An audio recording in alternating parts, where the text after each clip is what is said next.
Hello, everyone. Here we are with Diana Pazmiño. She is a scientist at the Galapagos Science Center. She's also known for being the ray guru. And today she's going to tell us a little bit more about her recent discoveries and some really important facts about rays. Welcome, Diana. Thank you. Yes, as you heard, I work in the Galapagos Science Center for over 6 years now. And in 2019, I started a project with rays of the Galapagos.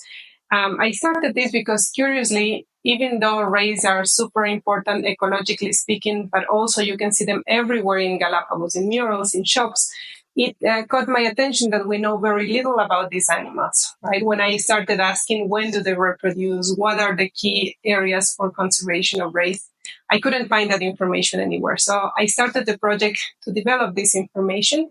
One of our big stars is the spotted eagle ray, Aetobatus ocellatus. We have discovered some very curious things.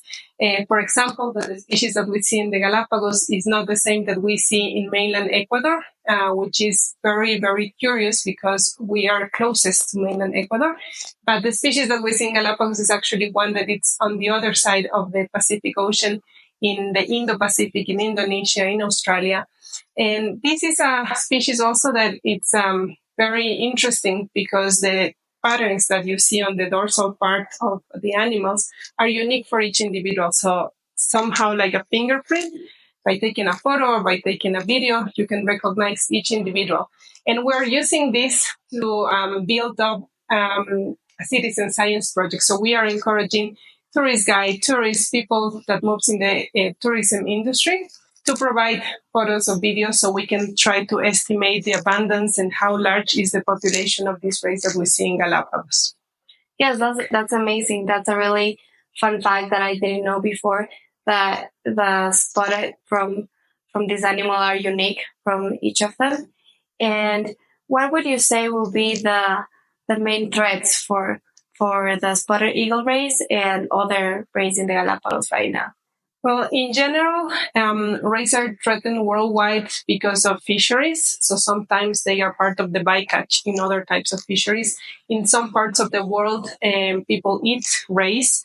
And this is, of course, affecting the populations.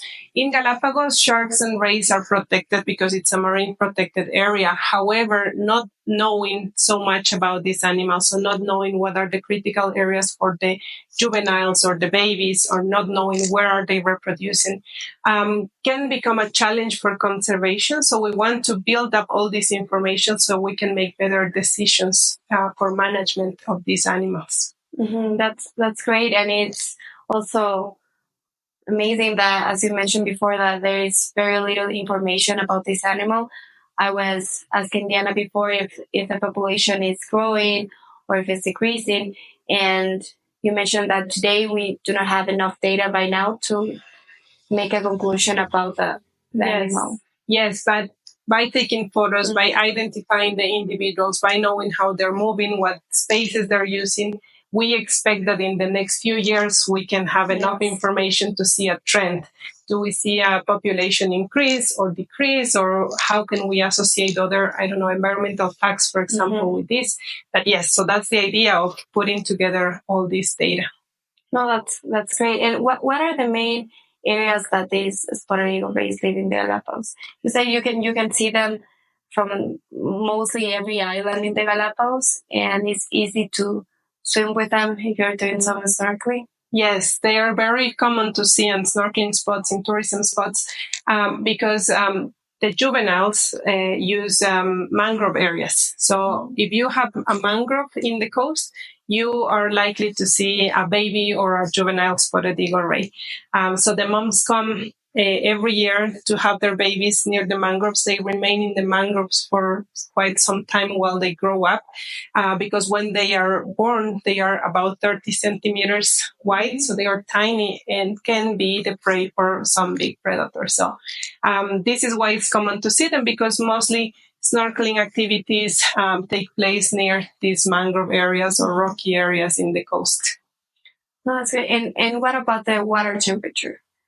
Do they prefer warmer, or it also depends on the age of the... What we see is that the moms are coming to give birth to babies at the start of the worm season.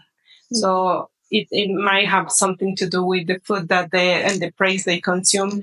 So they come, they have the babies like December, January, February. And then in the second half of the year, we see the adults moving out of the coast. We don't know yet where exactly they are hanging out. But this is part of the questions that have raised with this project and that we want to respond. That's great. And some other fun facts about you. Why are you liking to do research about rays? What is your favorite thing about this animal? Well, that's an interesting question. My passion for sharks and rays started very early. I am from Isabela, so I had the chance to snorkel with these beautiful creatures since I was very, very little.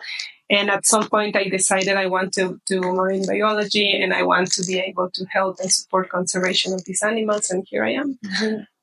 Oh, that's great. And something last that you would like to say to all the people who are visiting the Galapagos as tourists, what things would you like them to know about the ecosystem, and what are ways that they could use conservation and not doing things to threaten these animals? Well, I would say key thing is to appreciate the place where we are, right? We are actually very lucky to be able to swim and snorkeling and dive in a place like the Galapagos, where we have such a unique diversity, such unique ecosystems. So respect that and always be aware that wild animals are wild, and that if you just appreciate them, swim with them, respecting them, then you're going to have an amazing experience. And that there are so many projects and endeavors that are going on. If you can support any of them by taking a photo, by taking a video. This we don't only do with rays, but actually with turtles, with dolphins, with sharks, with a bit of everything. So if you can get involved, also get involved and be part of a better future for Galapagos. That's great. And when people take those pictures, is there's like a webpage that they send, or how can people help with this? Yes, there is a WhatsApp group, actually. I can share the QR code. Yes.